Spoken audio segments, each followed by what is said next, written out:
no seedling tray? No problem.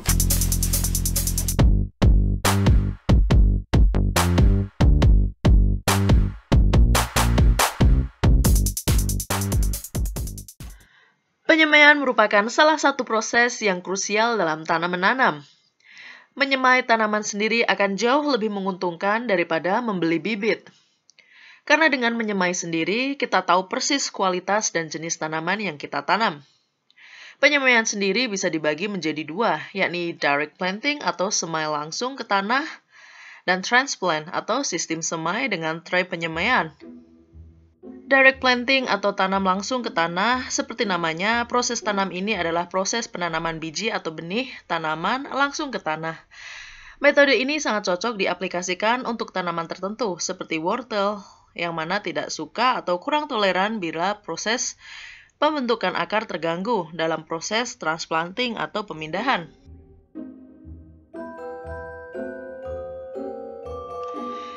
Metode yang kedua adalah transplanting atau menyemai benih di dalam seedling tray. Bila kalian tidak mempunyai seedling tray, kalian bisa memanfaatkan berbagai macam limbah sampah rumah tangga seperti karton telur, kertas koran bekas, botol air minum bekas, atau dengan sedikit kreativitas, contoh berkotor ria dengan membentuk bulatan media tanam sebagai pengganti tray penyemaian.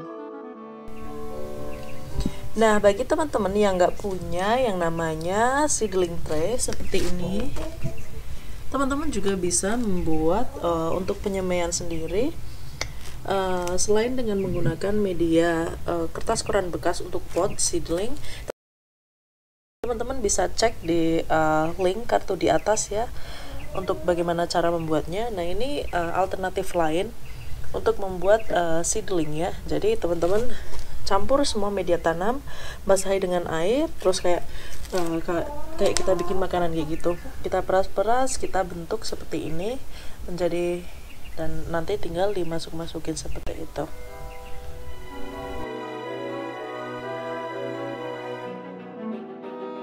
Berikut adalah beberapa kelebihan sistem transplant atau semai di dalam seedling tray. Yang pertama adalah lebih mudah dalam penataan dan penentuan jumlah tanaman yang tumbuh dalam satu sel. Manfaat yang kedua adalah bisa menentukan jumlah dan jenis tanaman.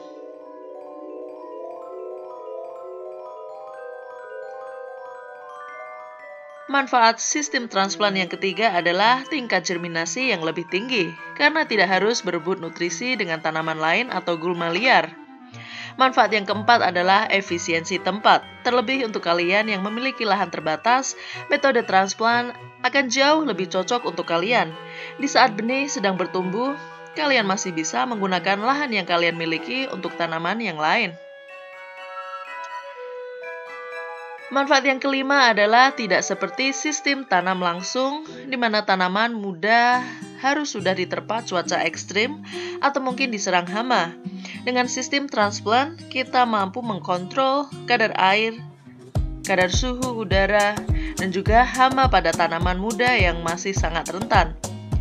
Tak heran jumlah keberhasilan tanam dengan sistem transplant jauh lebih tinggi dibandingkan dengan direct planting atau sistem tanam langsung.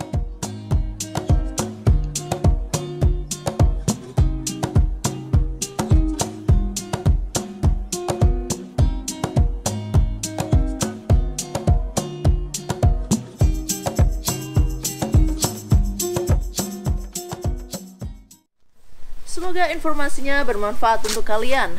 Tonton juga video-video yang ada di layar kaca saat ini sebagai referensi berkebun kalian. I'll see you around.